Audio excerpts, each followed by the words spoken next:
Okay.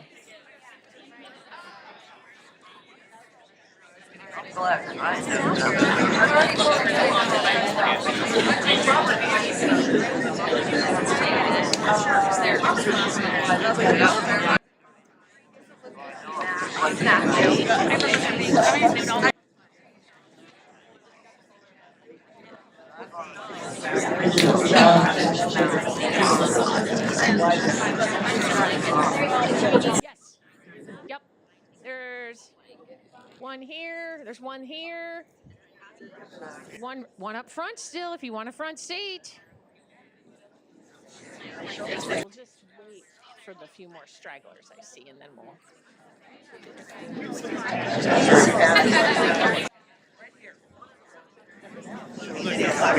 Oh, save there. Yep. There's a seat up front here. There's still one in the middle.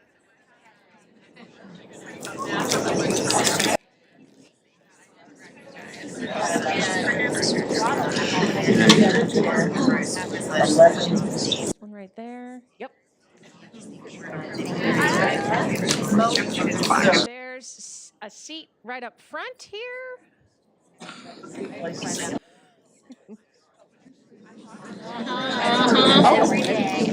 over there. Oh, nope. Right there. Right there. Nope. Right there. Right there. Yeah. Oh, nope. Nope.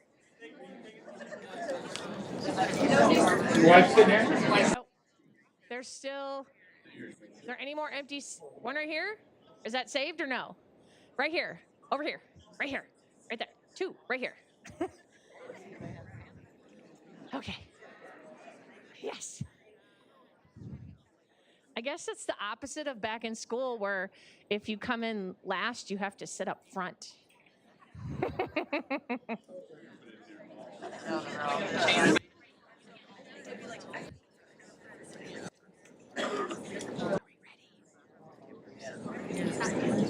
Freedom, yes. Okay. All right. Oh, a few more people coming in. I think we have a seat way over there still. All right. Well, I want to welcome everyone to tonight's program. My name is Candace Summers. I'm the Senior Director of Education at the McLean County Museum of History. And yay, thank you. And we are thrilled to have all of you here tonight for a joint session of the History Reads Book Club and the Lock Your Doors True Crime Book Club, both of which are quarterly book clubs and free to join and open to the public right here at Bloomington Public Library.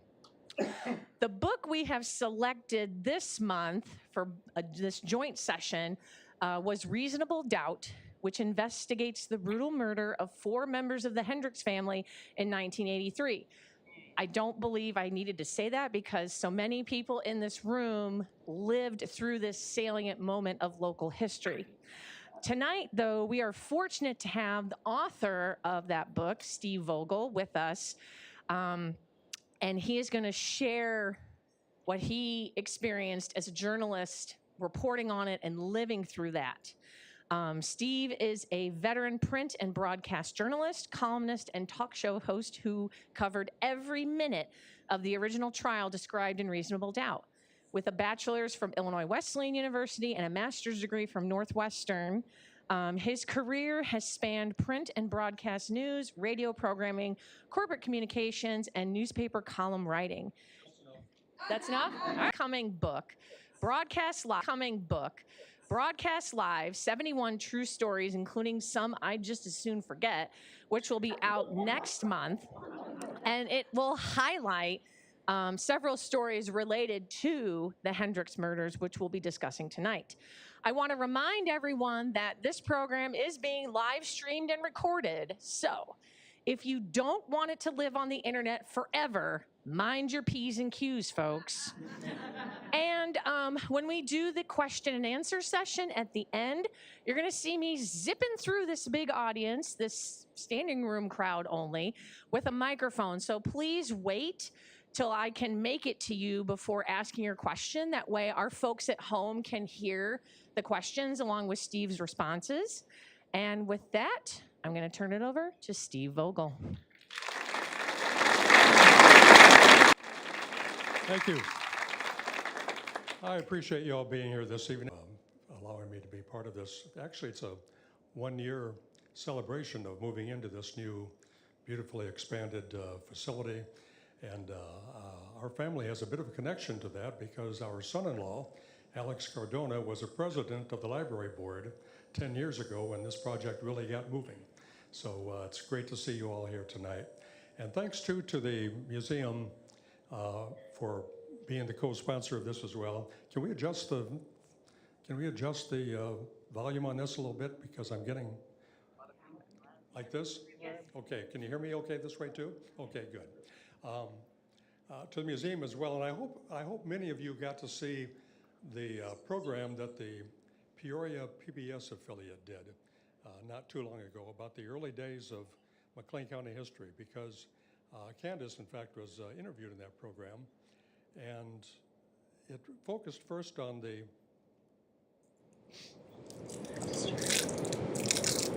all right, it's not advancing, Eric. It began by talking about Evergreen Cemetery, which of course is almost within walking distance of where we are this evening, and called it a walk through there unearths the historical bones of McLean County, and it really is true. Of course, you've got the Stevenson graves there. You have David Davis, and you have House Wadborn, and then not far from those graves is the marker that we're here to discuss this evening. The crime we're going to discuss this evening. Tragic part of McLean County history. And that tombstone, of course, is quite a bit newer, but still about 42 years old. And I know I see head shaking already here, saying, oh my, has it really been 42 years since that? Because I remember it like yesterday. In fact, let's do a little base setting here. How many people here tonight lived around here when that crime occurred? Look at that, probably 7/8 of you here. How many of you read Reasonable Doubt? Wow. Pretty good showing, thank you. So we're just gonna skim the surface on the facts of the case, a quick summary. It was an election night, November 8th, 1983. The bodies of a young mother, Susan Hendricks, and her 3 children, Rebecca, Grace, and Benjamin, were found in their beds in a fairly new home on Bloomington's east side. They've been brutally murdered. The apparent murder weapons, an axe and a butcher knife, were left on the beds. It was an awful crime scene. A month later, the father and husband, David Hendricks, who was 29 years old at the time, was charged with the crimes. After a 9-week-long trial that presented a completely circumstantial case, Hendricks was convicted of killing his wife and 3 children. He was sentenced to natural life in prison. The convictions were upheld first by a state appeals court and then by the Illinois Supreme Court. And then about a year after that, the state Supreme Court agreed to reconsider the case. And eventually, by a unanimous 6-0 vote, it overturned the conviction and the life sentence, giving prosecutors the choice of setting Hendricks free or putting him on trial for a second time. And in 1991, a jury found Hendricks not guilty. Hendricks was a free man after spending about 8 years behind bars for a crime he says he did not commit. That, in summary, is the story. By the way, I want to thank my son Eric for helping me with these PowerPoint situation. I'm a techno idiot, and I'd never be able to make this happen without him. And as Candace noted, this program is also being live streamed. So contemplate this. I made sure that David Hendricks knows that it is being live streamed. so he conceivably could be watching it tonight. Let's dig a little deeper into the story. Hendricks had married young. He was 19 when he got married. His wife was 20.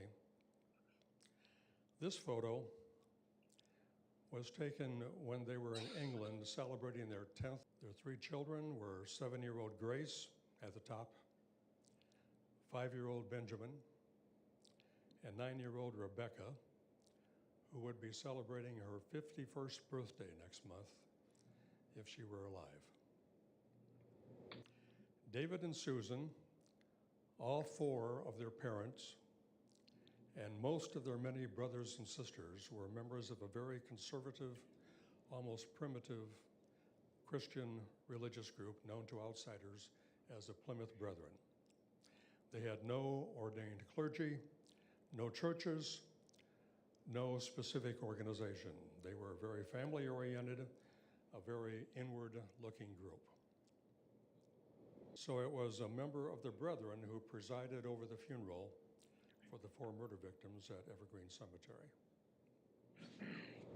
A very successful person financially, with the invention of a back brace, prosecutors believed that he had become bored with his marriage and wanted out. But divorce was forbidden by the Brethren, except in the case of adultery. Police discovered Hendricks had made some rather awkward sexual advances on some young women he had hired to model his back brace at trade shows and for sales brochures. So essentially, they believed the only way Hendricks could pursue a different life, the only way out of his marriage in a fashion that would maintain his reputation within his family and his religious group, was to kill his wife, and in order to shift suspicion away from himself, to also murder his 3 children. The evidence against Hendricks was all circumstantial. There were no usable fingerprints or footprints at a very bloody crime scene. A major part of the prosecution case was built on expert opinions concerning when the murders occurred, opinions that were based almost entirely on the contents of the victims' stomachs. Hendricks had left for a business trip late the night of the murders. Prosecution experts testified scientific evidence indicated the murders occurred before Hendricks departed on his trip. Defense experts testified that the time of death was at best uncertain, and that the killings could easily have occurred sometime after Hendricks left the house. The first jury vote was evenly divided 6-6. But the jurors eventually, 5.5 hours later, arrived at a unanimous verdict of guilty. The state sought the death penalty. The judge instead sentenced Hendricks to natural life in prison with no chance of parole. Hendricks was sent to the Menard Correctional Center south of St. Louis. This is a photo of him at a press conference he had inside the prison in 1986, just after the state appeals court upheld his conviction on a vote of 3-0. Front row at the press conference. Given the unanimous appeals court decision, some people were surprised when the next year the state Supreme Court even agreed to hear the case. But it did. And it took that court 21 months to arrive at a decision on a vote of 4-2 to uphold the verdict. Then, 9 months after that, the same court, the state's highest court, in a move that may have been unprecedented, decided to rehear the case.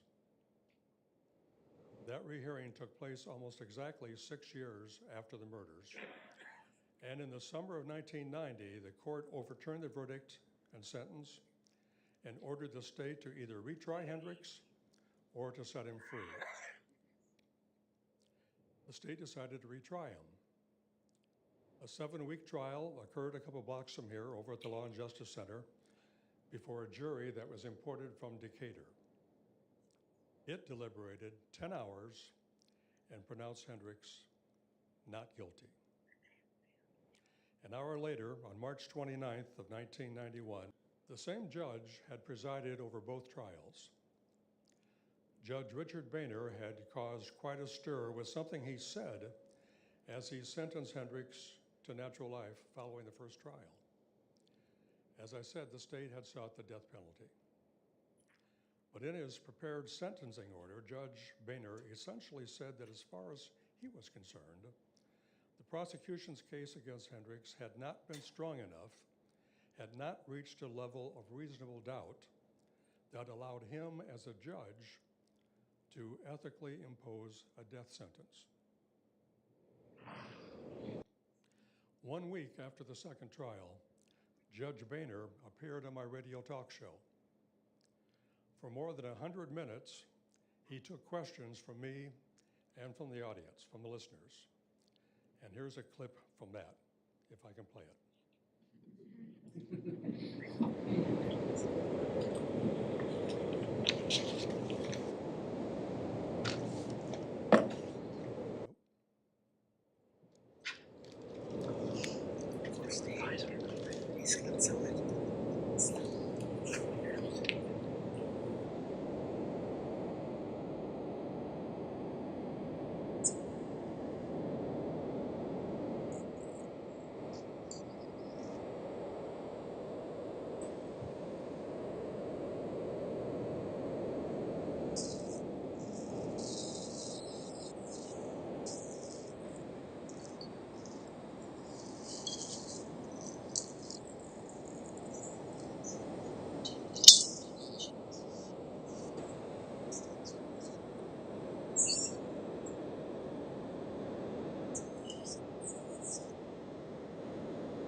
So that was an interesting program.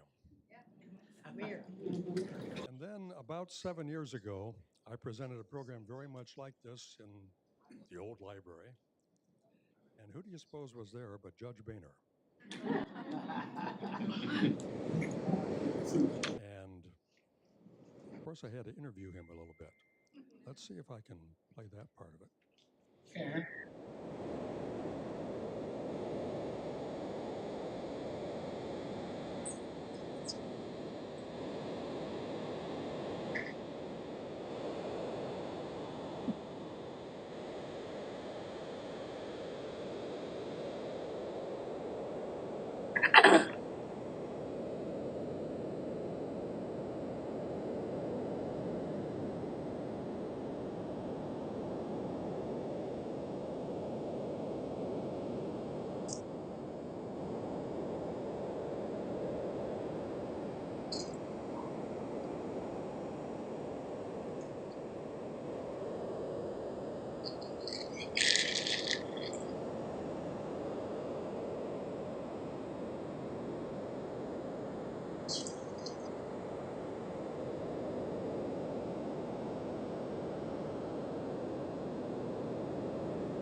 So, today,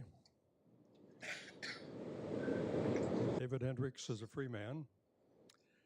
Today, in fact, is his 71st birthday, living in Orlando, Florida. And he's in the 23rd year of what appears to be a happy marriage. Gazelle is his fourth wife and 25 years younger than him. This is their wedding photo. They have two children, a son, Philippe Benjamin, age 9, and a daughter, Iris, who's 7. This was taken last Christmas. Incidentally, Gazelle, who's Filipino, picked up on a Philippine tradition giving her the right to name her younger sister's daughter. She chose the name Rebecca Grace as her niece's name. And yes, Gazelle has read Reasonable Doubt. And speaking of books, Hendricks wrote one, a pretty good one, about his Menard prison cellmate. He tells me he's currently at work on a second book offering financial advice, really intended for his children, thinking he won't be around when they really need financial advice. He appears to have been a financial success several times over, inventing several different back braces and selling them, had a couple of businesses, and he's also been doing some house flipping over the years in the Orlando area. And so that's partly what his book's going to be about. And he tells me he is seriously considering writing a memoir. And that, of course, would be quite a story. Now, before we get to questions and comments, I'd like to take you on a quick tour of the Hendricks case landmarks here in Bloomington Normal. Here's the Hendricks home where the murders occurred at 313 Carl Drive in the Washington East subdivision, east of Hershey Road, as it appeared not long after the murders. The Hendricks family had lived in Stanford, moving there from Galesburg, where he established his business here. They bought this house about 16 months before the murders occurred, and this is a recent picture, so it really doesn't look much different today. It's very nicely maintained. The current owner has had it for about 5 years, paid roughly $179,000 for it. The property has had about 7 different owners over the last 4 decades.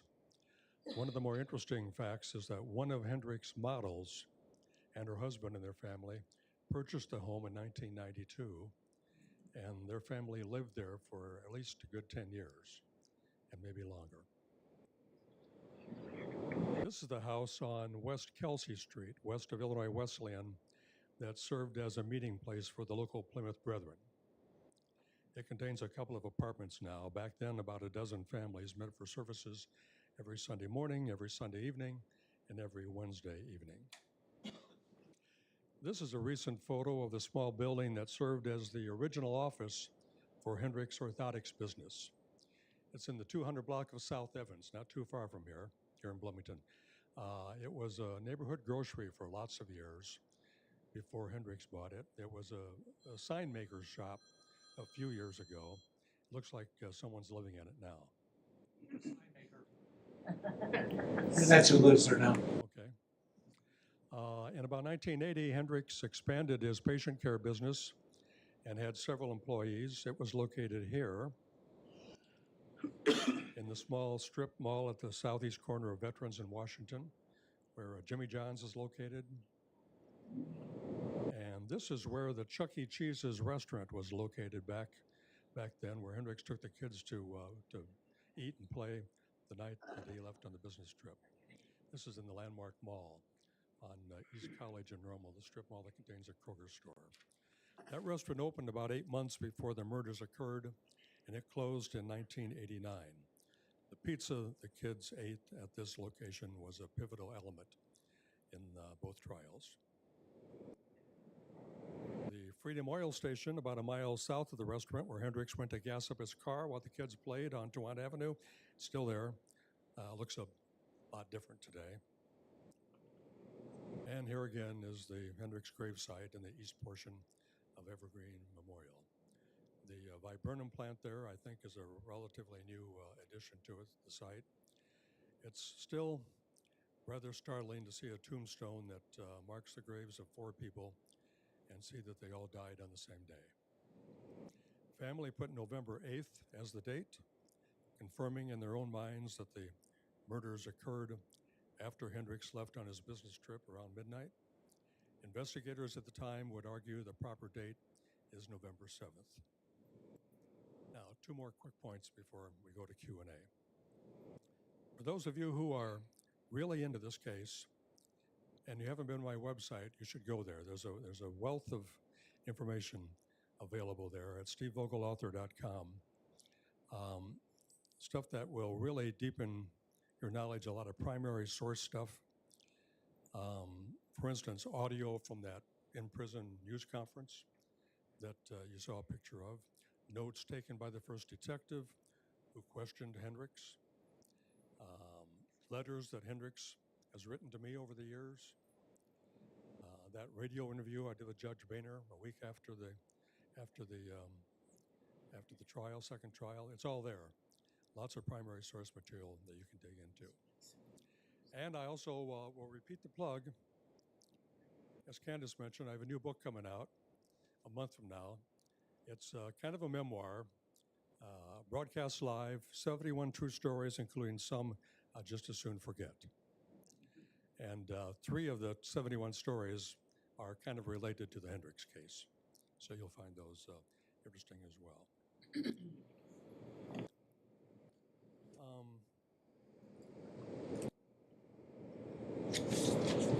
At every presentation like this I've made over the years, I'm always interested to find out that there are people who have a fairly direct connection to the story in the audience.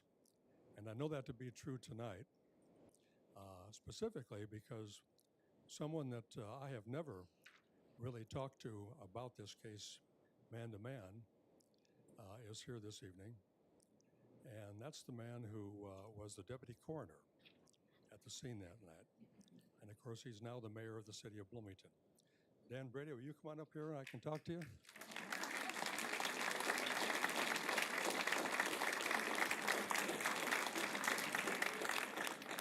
I extended the invitation to Dan to come just this afternoon. I said, I thought about Dan. Maybe he would be willing to come and say a few words about this. Dan's long public service career began as a deputy coroner of McLean County under Bill Anderson, who was an elected official at the time. But you were the person who was called to the scene that night. And well, first of all, tell us your most striking thoughts, memories of that night. Well, my most striking memory of that night was probably the fact that when I came down the street to the house, I noticed that there weren't a bunch of marked squad cars.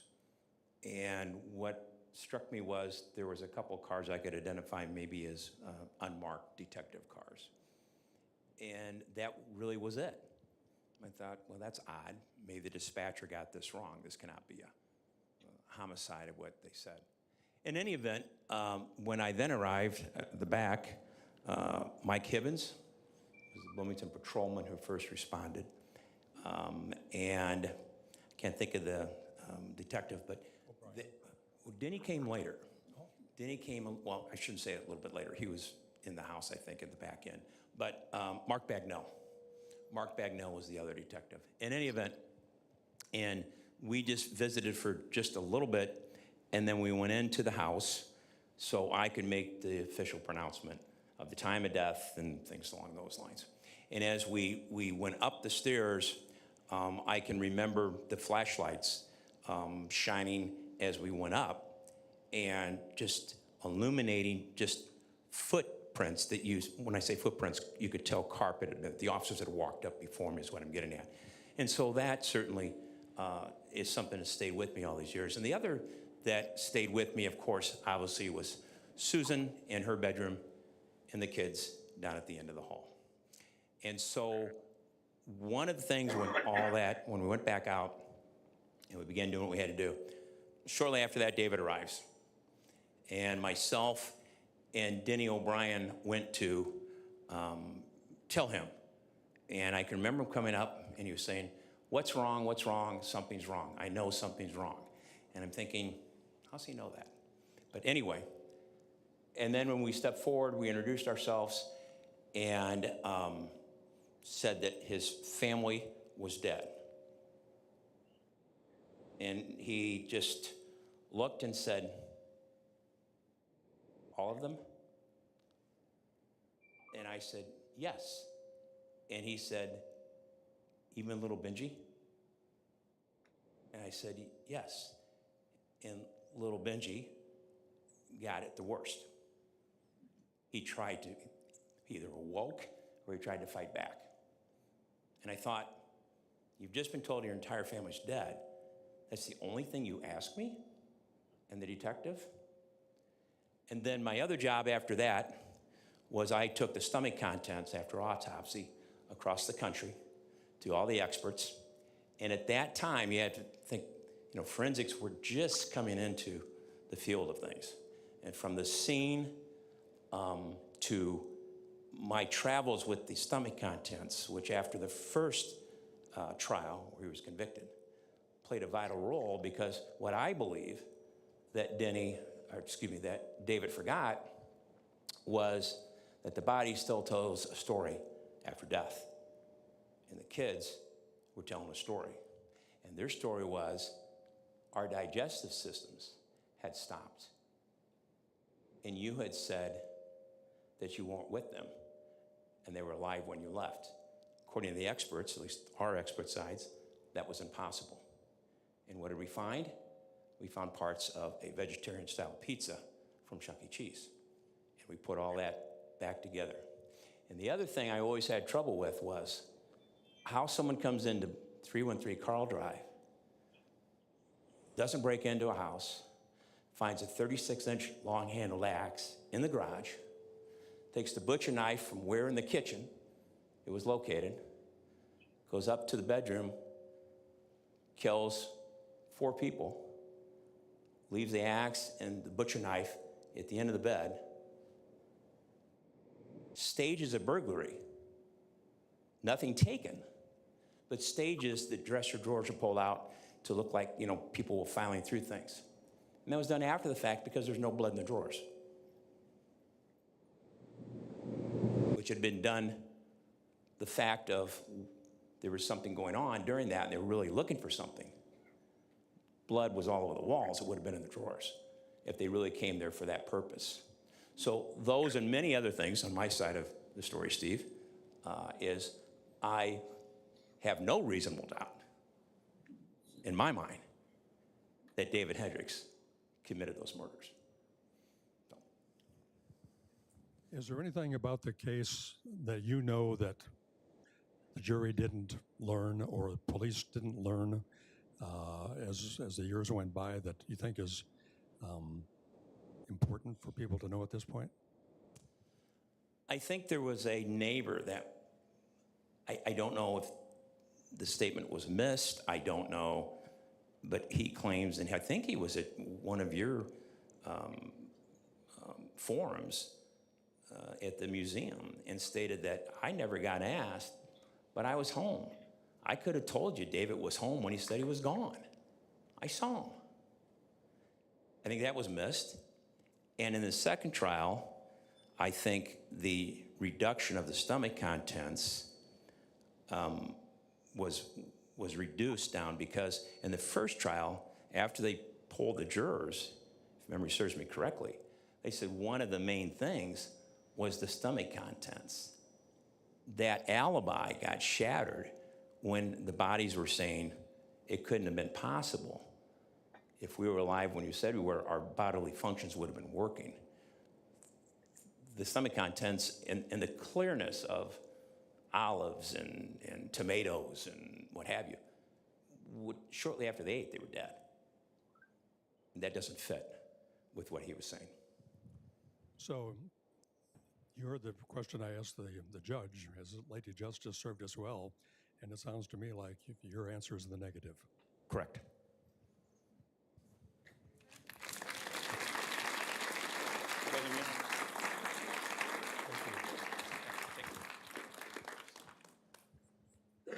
All right. Is there anyone else that has a connection that wants to be identified here this evening? Wants to say something? You?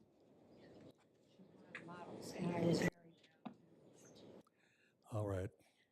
This is the lady here sitting in the front row is Mrs. Hal Jennings. Hal, of course, was the initial defense attorney for David Hendricks. And Mr. Jennings, of course, died just recently. You have our sympathy. He was a good guy. And you were one of David Hendricks' models. And you met Hal while he was defending the case, is that right? I had known him prior to the case, but he had asked me to come in and talk to him, but he didn't explain over the phone that it was in reference to a case that he was trying. So when I went in there and I just stood up and said, you know what, I can't have a conversation with you because I had already spoke to Dozier. So it would have been a real conflict for me to say, well, sure, I'll talk to you. And your opinion on Hendricks' guilt or innocence is what? I think that timeline kind of tells a big story for me. Meaning guilt. Yes. All right. So there's a connection. At a previous session, we had a juror present. She was interesting to talk with. A jailer, we had Gary Plunce, who ran the McLean County Jail when Hendricks was held there for a year or so. Anybody else here want to be identified or to speak related to the case? If not, Candace will be ready to take any and all questions and comments. We're going to wrap this up before 8:30, so here we go. I have a question over here. Wait. Oh, hello everyone. My name is Simi Daniel.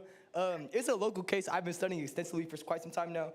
And my question is, why did Susan's sister's husband get they found him not guilty, even though her sister's husband said he was guilty. I know Susan's sister's husband said that her husband was guilty of killing the family. Why did he get let off so easily off him passing a polygraph test that wasn't accurate at the time, with it being the 90s, 80s? I feel like that's so weird because the polygraphs weren't accurate at the time. They're not even accurate now. Why would they be accurate at the time and him being acquitted from the trial? How does that make sense? You're talking about Martha Lewis, Susan's sister, who was married to John Lewis. John Lewis took a lie detector test voluntarily not long after the murders occurred. And the police pretty much set him aside as a suspect at that point. But after the two of them divorced, Martha came out rather strongly. In fact, she tried to generate a lot of media attention and accused her husband of committing the crimes. This is the same man to whom, when Hendricks was in prison, David's brother went out to California to track him down and tried to interview him. And he claimed that Lewis admitted to the crime. And then when he went back to retrieve a tape recorder to get it on tape, then he pretended like he hadn't said that. Hendricks tried to get that little bit of information in the second trial, but was unsuccessful in doing that. One of the more interesting things to me related to that is that after the reasonable doubt was revised in 2018, a lady came forward to me, and honestly, my memory is a little bit dry on this, so I'm not sure I got it exactly right. But she had information that indicated that the couple that was staying with John and Martha Lewis, coincidentally, right along the railroad tracks next to Evergreen Cemetery, almost in sight of the Hendricks graves, she claimed that the man and that couple, a young couple that was staying with them temporarily, came home with some bloodied surgical scrubs. And her story was pretty credible. I did some research, found out that the man, in fact, was known to police. He had a record here. And I tracked him down to an Arizona location, and then it ran dry. So I gave David the information. And he spent a few bucks on a private investigator to do some work on it. And he found out, and then now we're talking about 2018 or 2019, he found out that that man had died 20 years earlier. So 27 years ago, that man left us. And I think he is definitely a person of interest. The story was pretty credible as I recall it. And the woman was, I don't recall her relationship to him, but she seemed to know a lot about him and was very, very upset about it. Okay, further question. Right here. A couple quick things. I read your book at least 3 times over the years, and each time I got a different opinion. Guilty, not guilty, guilty. And with that, 2 questions. 1, what do you think? And 2, was there any or ever any emotion shown by him? Real emotion? Or was it dry eye emotion? I'll take the second part of that first. There was emotion, not in the way that police thought he should react initially, but I'm not sure what the rule book is in terms of how you're supposed to react when you find out that your family's been wiped out. But there was emotion at different times, different places, and the like. And of course, you saw the graveside photo of him at Evergreen Cemetery at the funeral. But he will tell you that there were plenty of times when he was an emotional wreck over this type of thing, but perhaps not in the way that many people would expect him to. But at the time, he had a strong religious belief, and he held on to that. And of course, that kind of got him in trouble a little bit when he talked about maybe they're in a better place now and that type of thing. And I'll get to the first question in just a moment.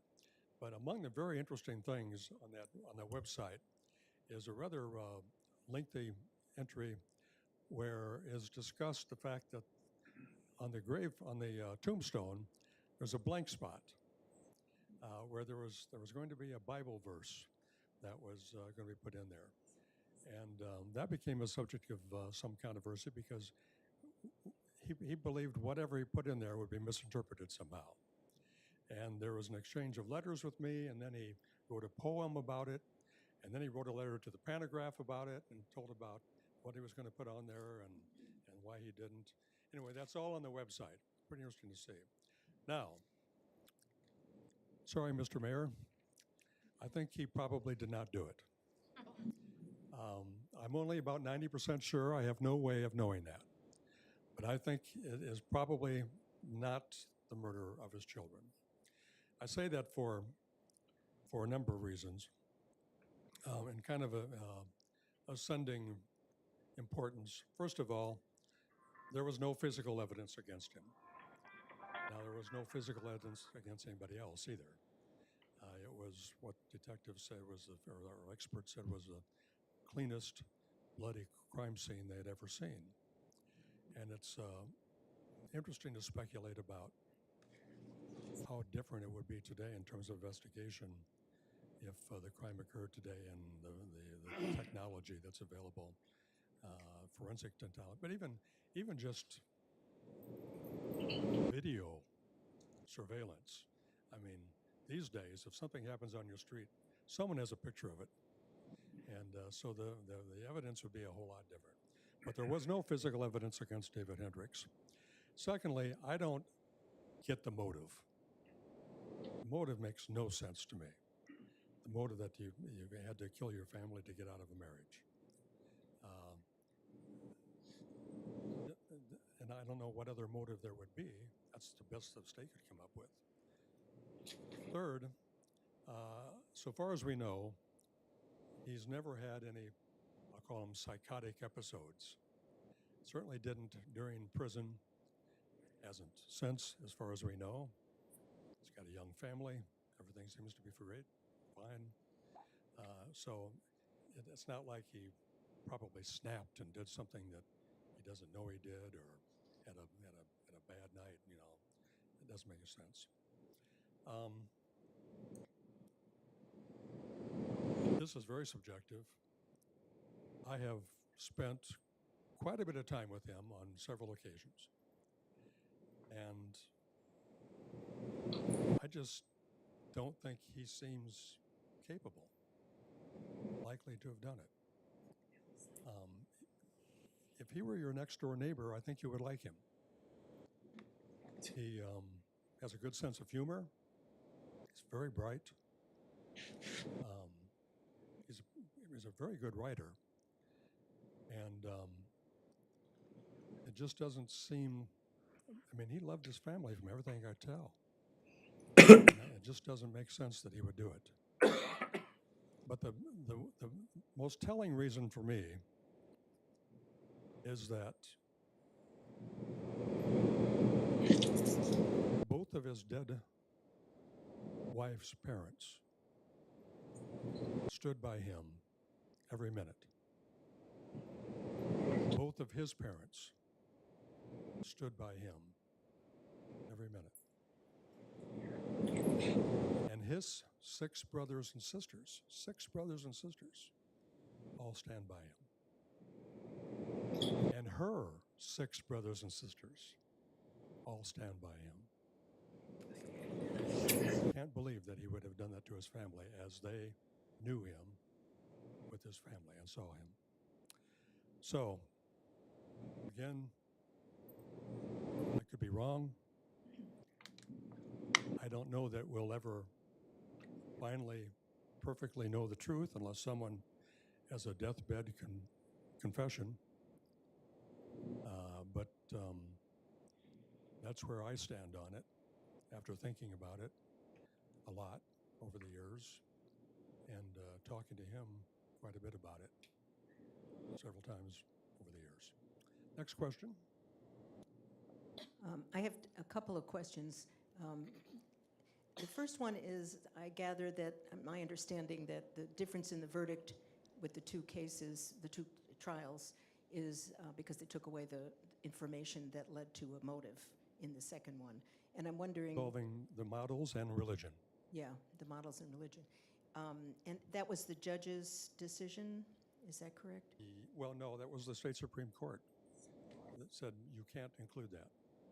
Okay. What do you think about leaving that motive out, and why did they do that? So that's my Well, first I'm not a judge and I'm not a lawyer, so I really can't explain that. They never said why or anything. No, they did. And you can find the Supreme Court decision on the website. But I honestly can't repeat. I don't understand. One time I understood it. I can't summarize it for you tonight. Okay. Sorry. And the other is just whether there's any, how it's affected your life to be so involved with this case. I didn't know if you have any comments about that. Well, it's the major story of my journalism career.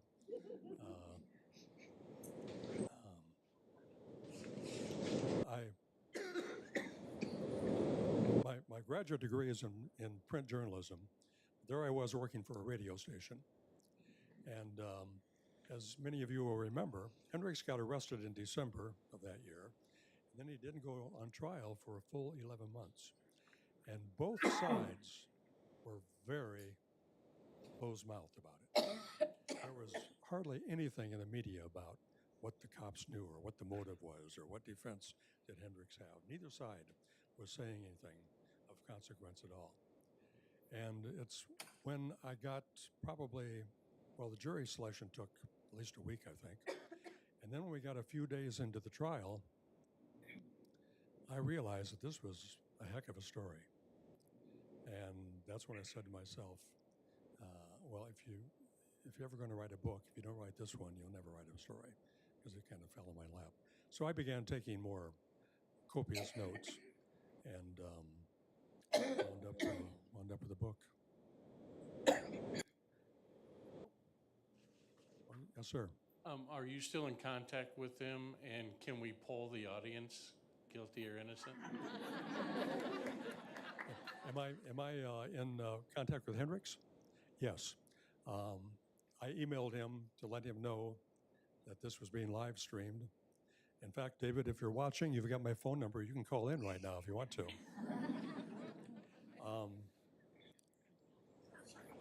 Yeah, in fact, I asked him specifically whether he knew, well, a couple questions I wanted to be brought up and date with. I wanted to know whether Susan's parents were still alive, Chuck and Nadine Palmer. And he told me that Chuck Palmer died about a year ago, but Nadine is still alive and I think still lives at Hopedale at this point. She must be in her 90s by now. And I asked him whether John Lewis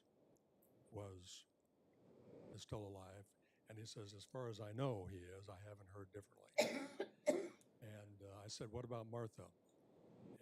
And he said that he talked recently to Seth Palmer, Susan's brother, who basically said that she's kind of persona non grata on the farm, and they kind of think she's not with it, and kind of disowned her, I think. But that's what Hendricks told me, and that was in an email conversation just the last couple days. Now, we will do a poll, but we're going to wait a little while because people's minds may be changed by what happens here. Other questions or comments?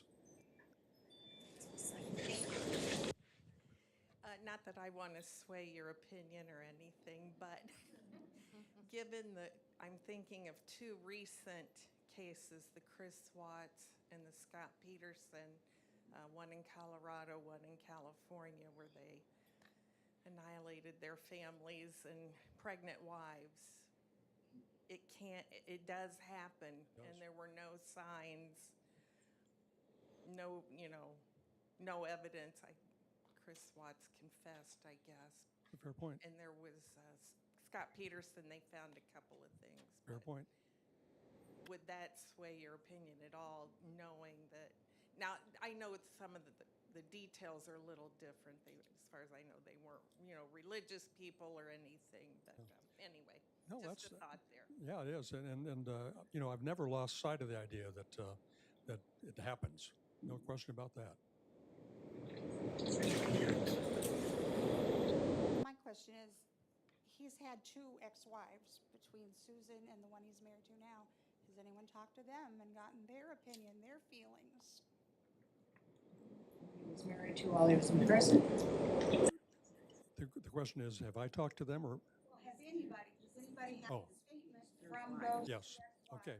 He's been married 4 times.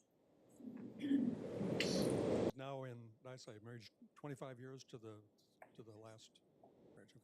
Okay, so Susan obviously married for about 11 years. Then there was the woman that he married while he was in prison. And she became his chief advocate in the media. It was a strange thing. They got married just a couple days before the state Supreme Court was set to hand down its original decision. They got married in prison, and a couple days later, the Supreme Court upheld the verdict, and he was going to be behind bars the rest of their lives.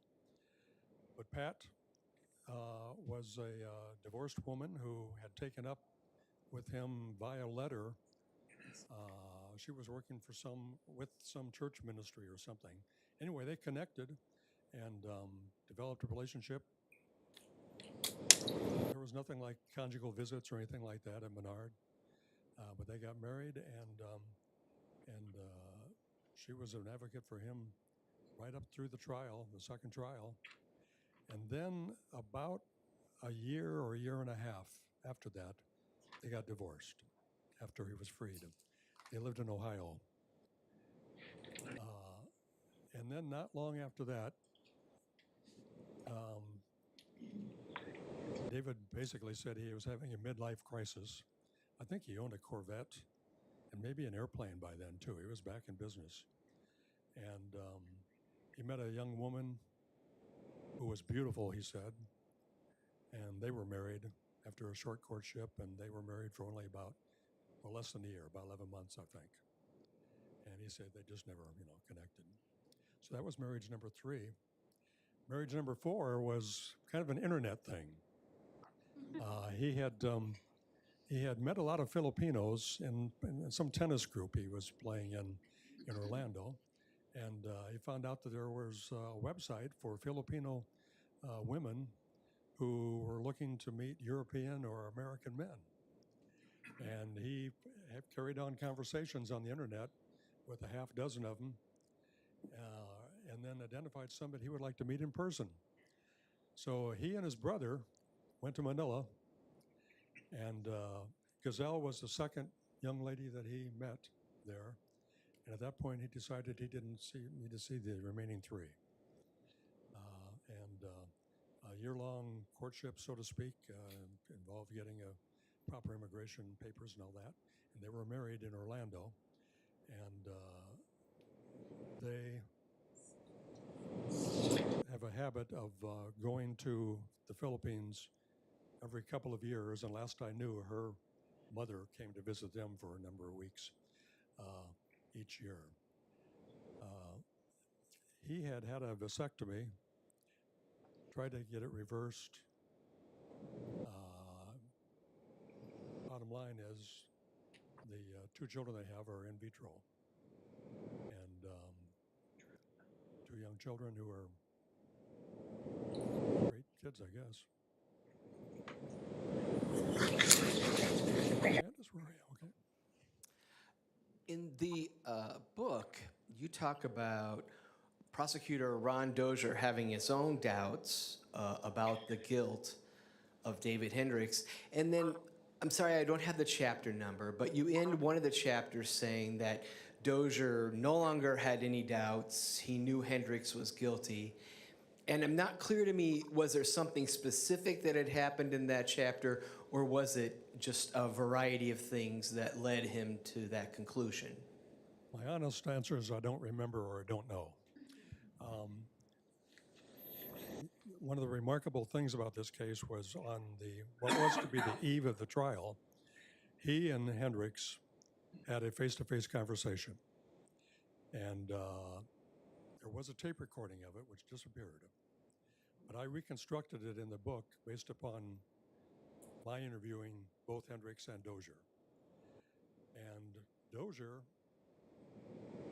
left that meeting thinking he had the wrong guy. He was convinced at that point that Hendricks was not guilty.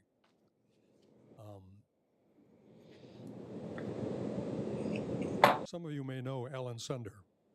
He was my assistant news director at WJBC back then, and he told me just not long ago about actually having been in Dozier's office shortly after that conversation occurred. And Dozier was really kind of beside himself because they, of course, were all prepped for a trial that was literally going to start, I think, the next day or whatever. Turned out that the trial didn't start the next day because they forgot something happened in Rockford that didn't allow the trial to go forward. Some kind of stupid, and they had to delay it a little bit. But eventually Dozier came around, and my memory tells me it was after Hendricks testified in the trial. It was at that point where he was pretty sure that they had the right guy. But I'm not totally sure of all that, to tell you the truth. It's been a long time ago. Where are we? Here we go. Okay. Perfect. Thank you. Steve, I've only progressed to the part of the trial where they're debating the reliability of the stomach contents of the victims. So that's a long part of the book. Yeah. So, in all these years since, is the expert opinion about the reliability of stomach contents to time of death, has that changed any? That's a real good question, and I don't have the answer to that. Mr. Mayor, do you have any insights on that, whether there's any thought about the reliability of stomach contents as estimating time of death? Has that changed and improved? Well, as I said earlier, forensics were just coming on board, but there's one thing of the experts that I sought out throughout the country, and that was they believed in the stomach contents, that there was no way around that the alibi did not fit with what the bodies were saying. And as far as the stomach contents goes, at that time, preserving those, I can remember this vividly in Miami with the Dade County Medical Examiner saying, this is your case. Preserve these. How are you going to preserve these? And he gave us ways to do that. So it was very much believed as things developed, there's one thing that David didn't think of, and that's what the kids could say. But it's also after death. But it's also true the defense had very credible witnesses who said you cannot rely on those stomach contents to estimate time of death. That's what trials are all about, hired guns. Okay, there's a question right here. I just had a question about why we appealed, because an appeal can't be done just because I don't believe I'm not guilty. So what was the appeal process? Why did it go for appeal? Because I feel like that could have some weight. Well, the defendant, person who's been convicted, has a right of appeal to the state appellate court. And I think they have to take the case. They have to decide it, and they did. 3-0, upholding the verdict. The state Supreme Court did not have to take the case, but it did. One of the 7 justices recused himself because there was some family connection to one of the defense attorneys. So there were only 6 justices who sat on that decision, which took, what'd I say, 22 months, I think, to come to a decision on a 4-2 vote. And And then about a year later, they reopened the case. There was only one judge that was different. One had retired and someone had replaced him or her. And so there were still 6 justices, and that was unanimous 6-0 vote to overturn the verdict and order a new trial or set him free. A question I frequently get and sometimes think about a lot, worry about actually, is whether the book had anything to do with the Supreme Court decision to overturn. The timing is interesting because it all happened about the same time. The book came out, and then not long after that, they decided to rehear it. And I've asked that question of people who think they know, and I get 2 different answers. Yes and no. So that's where I'm going to leave that. I prefer to think it didn't have anything to do with it. I'm going to refer back to when you were talking about the family and his family, how they all supported him all along the way. And I'm wondering if they were aware of his activities while he was out selling his back brace, and if they would have been so supportive of him, or it going against everything that they believed in as far as adultery goes, and he would have been kicked out of the group. And would they, I mean, could you even conceive that for your own person that you love so dearly, and put on this beautiful, I think, an act that everything was so fabulous with his family? Yeah. I know that it was shocking to his family members when this darker side came out during the trial. His father, to me, was noticeably absent at much of the trial. His mother was there all the time, and she was going to testify, of course, so she couldn't be in the courtroom. But for all these weeks, she sat outside, having people like me tell her what's going on inside. And all of his, by the way, one of his sisters was at this group 7 years ago. She was in the crowd 7 years ago when we did this thing when Judge Boehner was here. But yeah, I think they probably were surprised, but they also said, yeah, he's not perfect. Which one of us is? In fact, I think his father probably said that at some point. But there's no way that we think he killed his family. So I don't know if this is a question or a comment, but it goes back to motive. David is sly and cunning and charming from what I can understand of him. So what is the motive? Some stranger just picked that house and came in and slaughtered that family with nothing else going on in the community, where David was kind of going down a different path. He was religious, so he had to do it in a way that no one would believe that a husband and a father could do it for personal greed and gain or whatever. Do you kind of understand what I'm saying? That's the part I can't get past. Yeah, I understand that. The motive, if Hendricks didn't do it, and if one of the 2 people that I suspect may have had some role in it were involved in it, I think the motive would have been mostly jealousy.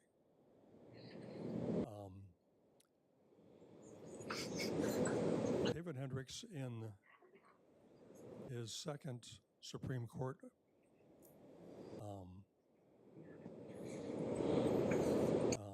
filing, directly accused John Lewis of committing the crime. John Lewis was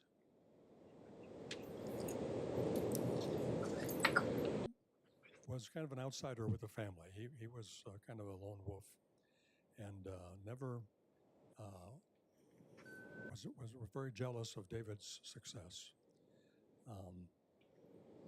Whether that brings you to commit a crime, I don't know. But and then the guy that was staying with him was kind of a ne'er-do-well and had a record. Could have been drugs involved. We know that John Lewis had access to the house. He knew where the key was and things like that. Did it to hurt David? He did the crime possibly to hurt David. Yeah, that's a possible motive. I don't, I can't, I mean, it's also possible that it was just random. Doesn't seem likely, but it's possible. A random, terrible event.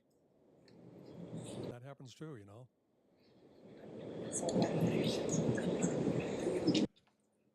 Well, I was going to ask you if David Hendricks didn't do it, who did? But you just spent the last 2 minutes answering the question better than I could ask it. So thank you. Is the case closed? Technically, no. Practically, yes. If the police department basically says it's an inactive case, the evidence is still across the street in the evidence locker, as far as I know. If somebody came forward and had good evidence, I'm sure they would pursue it. But the fact is, there's no one in the police department, as far as I know now, who worked there back when the case was first investigated. And the police, the people who did investigate it, who are still with us, they believe they got their man. Hello. In our country, where you are innocent till proven guilty, and you said that most of the evidence is circumstantial, I'm just curious, did you interview any of the jurors, and what was the final decision that kind of pushed them towards the guilty verdict in the first trial? I wish I could remember that. I did interview, I think, 7 of the first 12 jurors. And as the judge indicated in that interview, they took it very seriously, their job, obviously. And I think the expert witnesses had a lot to do with the decision in the first case. I think they kind of lined up with the mayor in terms of believing the prosecution experts saying, yeah, these murders occurred before midnight, before Hendricks left the house. Clearly, if the murders occurred at 10 o'clock, pretty clear who did it. But if it occurred at 1 a.m., probably not. But I honestly don't. I think there's something in the book about that, but I honestly haven't read that book recently. I want to, for those of you who've read the book recently, I just want to kind of apologize almost, because you know there's so much detail in there about the trials themselves, particularly the first trial. And if I were to rewrite the book or put out a new edition these days, I would greatly compact that, would summarize that. But I was very interested, because this trial was held in Rockford, and it was so controversial at the time, and there was so much interest in the case, I was very interested in trying to present an objective description of what happened in the trial and let you, the reader, weigh the facts as best as I could. Now, there are facts in that book that are never made it to the jury, of course, so it's not apples and apples. But that's why the book is so long in going through to the trial. And if you're reading it for a second time, just skip over some of that stuff. Where are we here? Okay. Well, I love the book. I've read it 4 times. I Can anybody top that? And I was a young mother at the time when this happened. I was 22, I had a baby. And, you know, everybody's saying he's guilty for how he was acting and the stomach contents. And having a baby, I know I changed lots of diapers. And I seen things pass, and I always felt that was kind of junk science then, and now the more I have learned about stomach contents, how activity, how every individual body digests. So to me, that was junk science. And I didn't Did I think maybe he was involved? Maybe. But they didn't have enough evidence. If I was on the jury, I couldn't have found him guilty. And the way he reacted, and like they said, well, you know, you don't know how you would react. And with the religious point of view, you know, I mean, he was so religious, and they're always told, you know, they're going to be in a better place. And so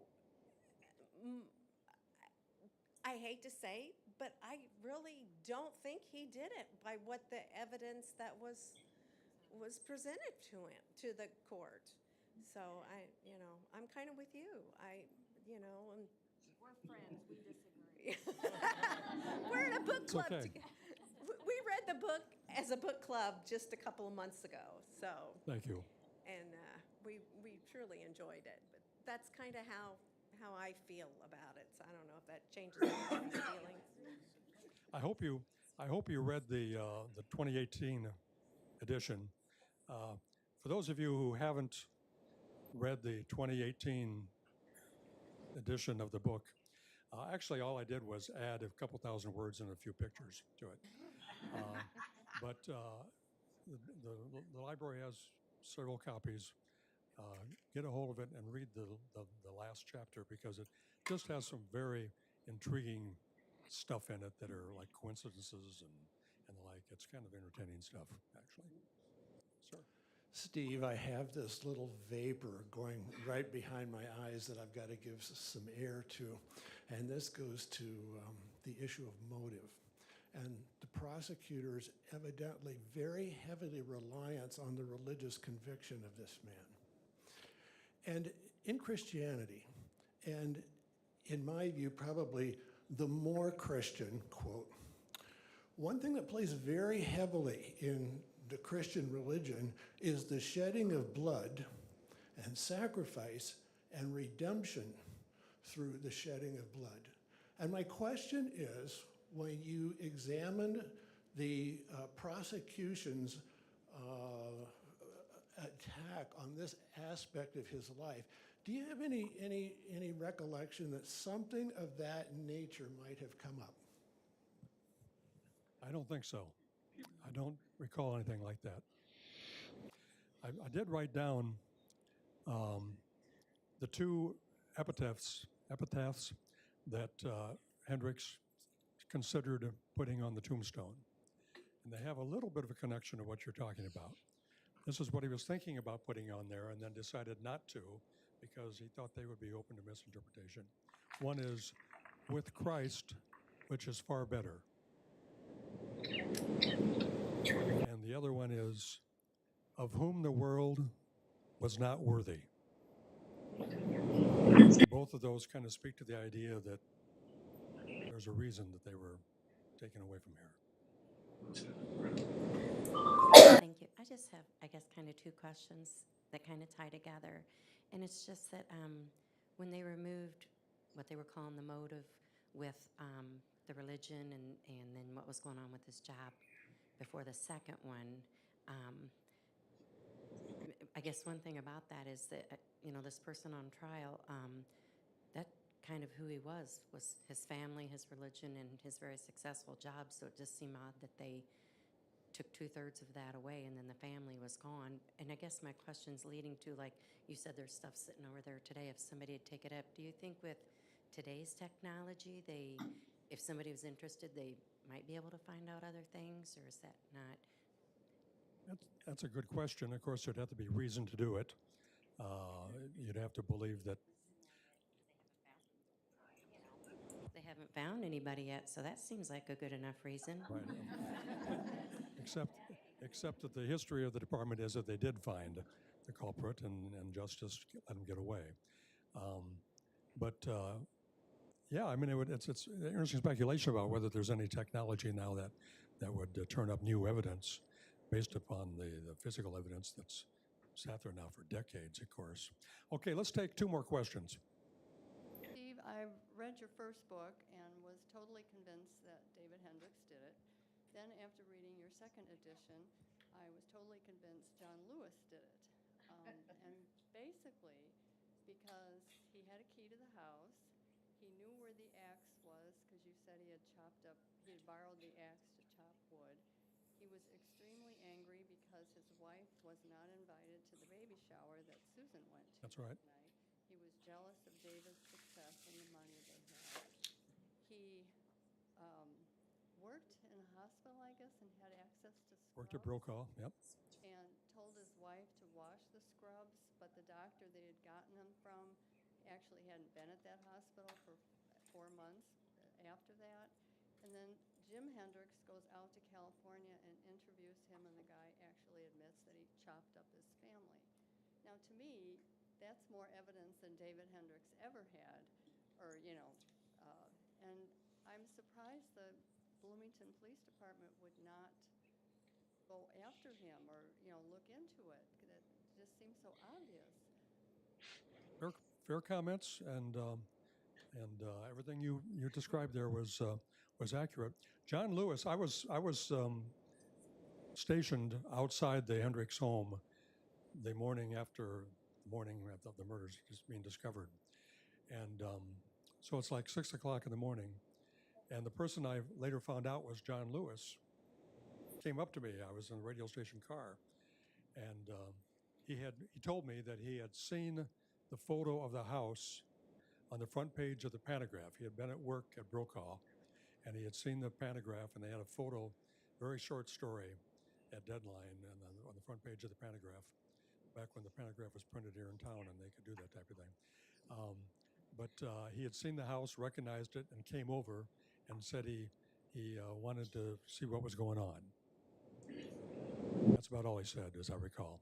Okay, one more question. Lost the hand that was over here that I pointed to. Okay, one more question. Eric. Hi, thank you.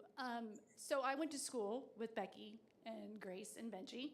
I was in 6th grade at the time, and I definitely remember that morning. I remember it vividly. And of course, at my age, at 11, stuff is kept from me.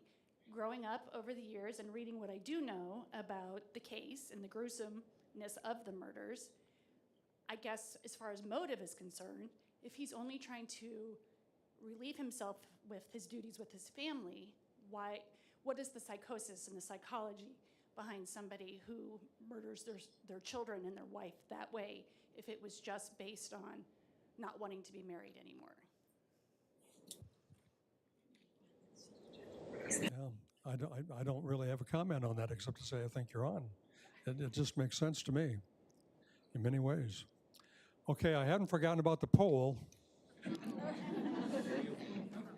Now you're going to have 3 choices. 3 choices. Okay. We'll do it by show of hands. Hendricks is not guilty, will be the first choice. Hendricks is guilty, second choice. Third choice is I don't know. Okay? Let's see the hands of people who believe David Hendricks killed his family.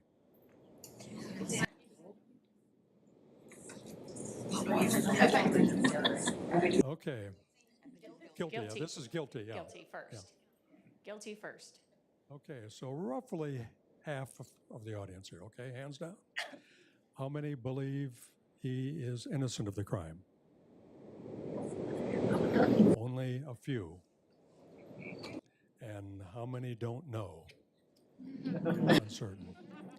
Okay, so my unofficial tally is, I would say 60% said guilty, 40% said don't know.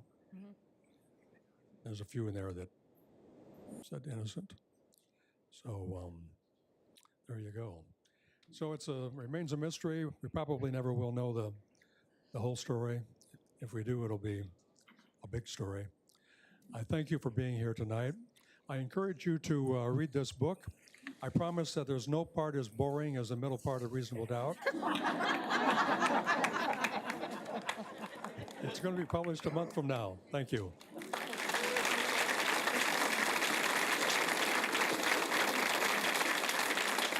And thank you once again for joining us this evening. We hope that you will come back November 4th when we have our History Reads Book Club, which will be discussing the final book of the year, Burning of the World, The Great Chicago Fire, and the War for a City's Soul.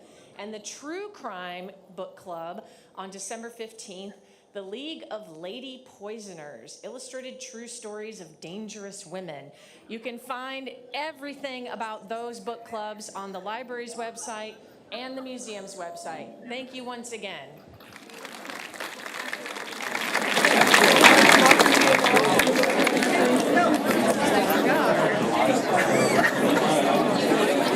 How did you vote? Guilty. I'm totally guilty.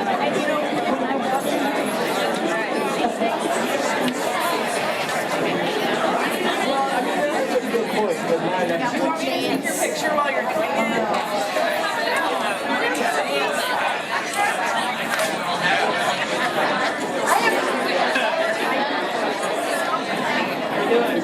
Hey, how are you?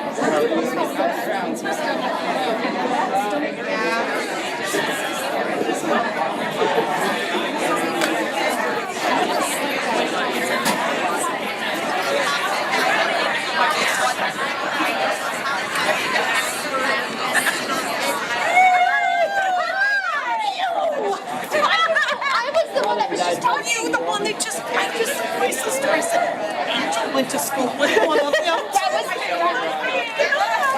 this is Angel lives in California. I said, all the way out here, this is Al. She knows Angel. I'm Amanda. Babe. Hi. No, they are. Yeah, oh, I know. I remember. And I know. Yeah. Oh my God. That's why I was asking, because I couldn't see. So nobody ever told us. I didn't realize you were the one. Right there, Ann.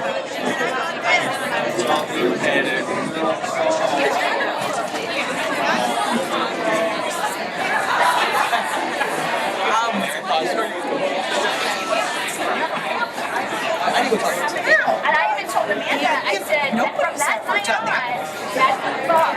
Yes. And sliding glass door. Yeah. So what I was going to say too is I don't buy stuff. Me too. Yeah, exactly. You're not going to kill. You guys killed. And then it was, I know it. And then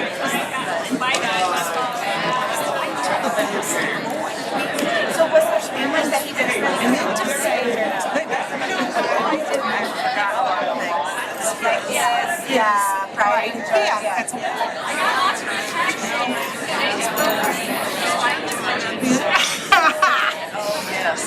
this is my friend Kim I grew up with. Oh, hi. Hi. This is a friend of mine's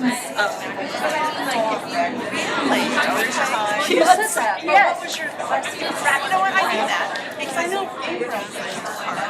yeah, we didn't live on the street. We lived right by Stevenson. My brother, I was in 6th grade. My brother was in class. Okay. I was thinking it was you. I was in class with that oldest one. No, I remember. I was 6th grade. That was okay. And Matt's what, 2 years younger? 3 years younger? Okay. I remember. 6th grade was still in elementary. About to school that day. And he actually kept oh,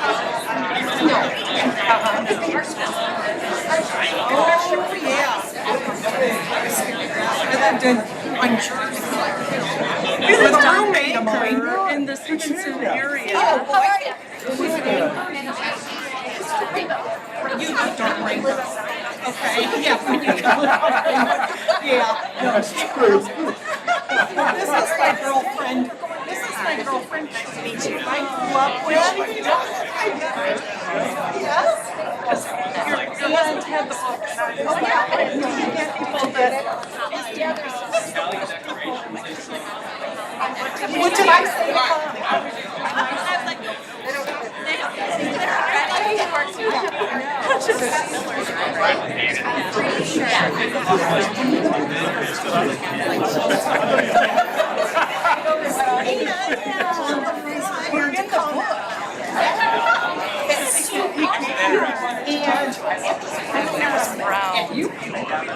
And said to Connie, I was like, so that's literally your house.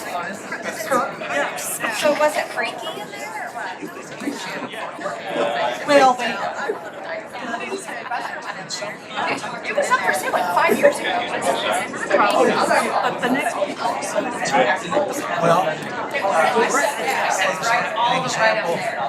No, a different one. I'll touch you later. Okay, see you, sweetheart.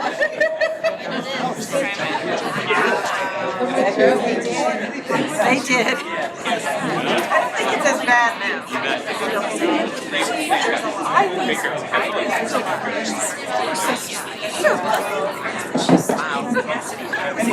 Hopefully I have an answer.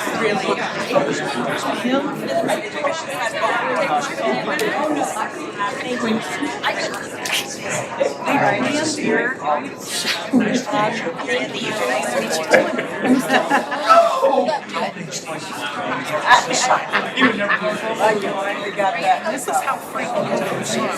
So I go, so Val told me it was bad. And he was showing me, just come by Kim's house. And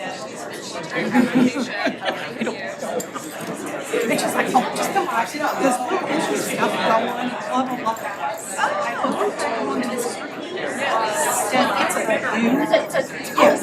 Yes,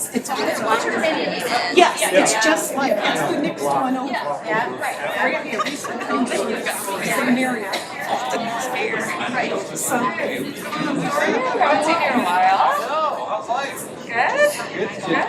And I'm like.